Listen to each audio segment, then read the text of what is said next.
The rain wasn't falling so much as it was being thrown against the windows of the tidy, beige brick house on Meadow Court. Inside, the air was thick with the wrong kind of silence. It was October 28th, 2003, in Bolingbrook, Illinois, and Kathleen Savio was supposed to be at her fiancé's house. She wasn't. When her worried sister arrived, letting herself in with a hidden key, she found the bathroom door locked. A frantic call to 911, the splintering of wood, and then the sight.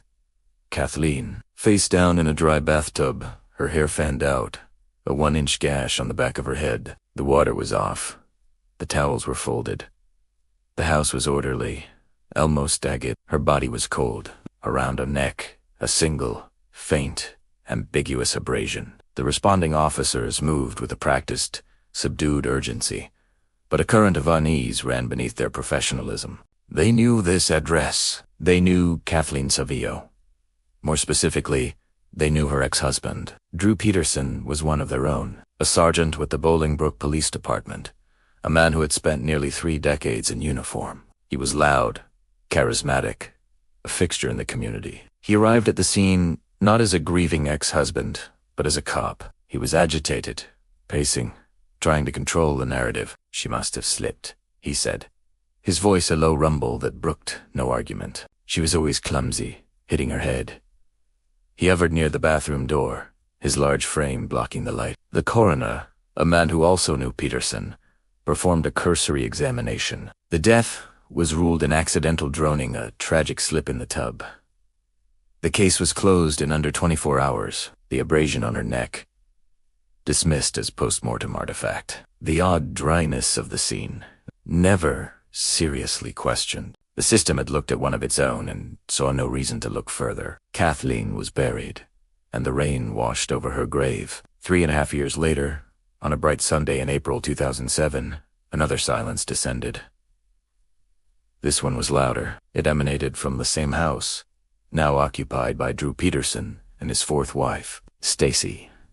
She was 23 years old, a former high school cheerleader, a mother to 2 of Peterson's children. That Sunday, she was supposed to host a family brunch.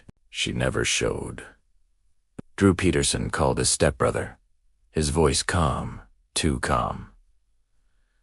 "Stacy's gone," he said. When pressed, his story was vague, then shifting. She'd left him. She'd run off with another man. She'd gone to California.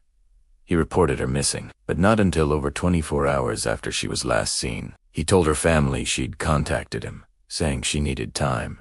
But the text messages he showed them felt off, the language not quite Stacy's. The Bolingbrook Police Department now faced a problem that could not be contained: a missing young mother, the wife of a senior sergeant. The media descended, a slow trickle that became a flood, and with the cameras came whispers, old whispers that grew into shouts. Kathleen Savio's family, who had never accepted the accident ruling, saw the news and felt a cold dread. They went public. He killed Kathleen, and now he's killed Stacy.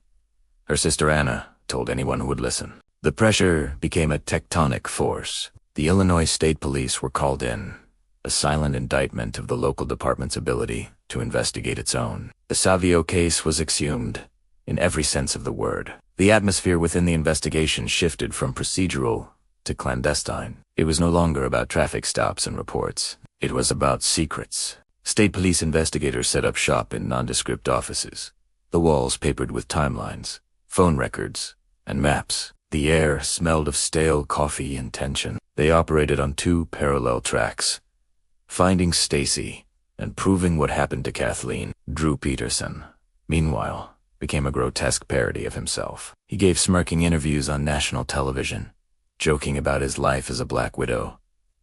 He posed for pictures with a blow-up sex doll, claiming it was Stacy. His arrogance was a weapon, but the investigators began to see it as a shield, brittle and full of holes. The break came from the most unlikely source: hearsay. A change in Illinois law, spurred in part by the publicity of the case, allowed for the admission of hearsay evidence in certain homicide cases statements from a victim who could no longer speak. This was the key. Stacy Peterson had talked. She had been terrified, and she had told people what she knew. In a dimly lit interview room, A friend of Stacy's sat across from a stone-faced state police investigator. The friend's voice was a tremulous whisper. She told me Drew came home one night in a panic. He was throwing clothes in the washer. He said he needed her help. He told her Kathleen's death wasn't an accident. He said he killed her. The words hung in the sterile air. Another witness, a man who knew Drew, recounted a conversation in a parked car. Drew, he said, bragged about how he could make a murder look like an accident. I could take you out and no one would ever know, Peterson allegedly said, his tone conversational, chilling. Then, the detail that turned the stomach. He described using a police-issued chokehold to render Kathleen unconscious, then staging the bathtub scene. The narrative that had been so hastily assembled in 2003 shattered. The Illinois State Police convened a secret meeting with the reports on Kathleen Savio's exhumed body were laid out under the harsh glare of conference room floor. The faint abrasion on her neck that when dismissed was now the center of the universe. It was consistent with pressure from a forearm, the position of the body, the lack of water in her lungs, the nature of the head wound, all pointed not to a slip, but to a struggle, a restraint, and a deliberate staging. The original coroner's finding was overturned. Homicide. The investigation into Stacy's disappearance was a void. Searches of rivers, lakes, and landfills yielded nothing. But the absence of a body was no longer an obstacle to justice for Kathleen. In May 2009, Drew Peterson, the swaggering cop who had mocked the system, was arrested for the murder of Kathleen Savio. He was booked, fingerprinted, and led away in handcuffs by men who had once been his colleagues. The scene was a stark, silent reversal of power. The uniform was now on the other side. His trial was a spectacle, a circus pitched in a courtroom. The hearsay evidence formed the spine of the prosecution's case, the ghostly testimony of Kathleen and Stacy, speaking from the grave through the memories of their friends. The defense painted Peterson as a victim of a witch hunt, a man persecuted for his personality and the tragedy of a missing wife. But the weight of the words was too heavy. In September 2012, a jury found Drew Peterson guilty of first-degree murder. He was sentenced to 38 years in prison. For Stacy Peterson, there was no trial, only a haunting presumption. Drew was later convicted of soliciting a hitman in prison to kill the prosecutor who put him away. Adingan ordered 40 years to his sentence. He will die behind bars, but the true ending of this story isn't in a prison cell. It's in the quiet of an empty house on Meadow Court, in the echo of a bathtub where water never ran, and in the vast, silent spaces where Stacy Peterson's body has never been found. It's in the devastating truth that the badge, the symbol meant to protect, was worn by the man who perfected the crime. The system designed to find the truth initially looked away, and it took the vanishing of a second woman to force it to see. The final line isn't one of justice served, but of a void that remains. Somewhere, in the darkness he created, Drew Peterson's last and deepest secret is still kept.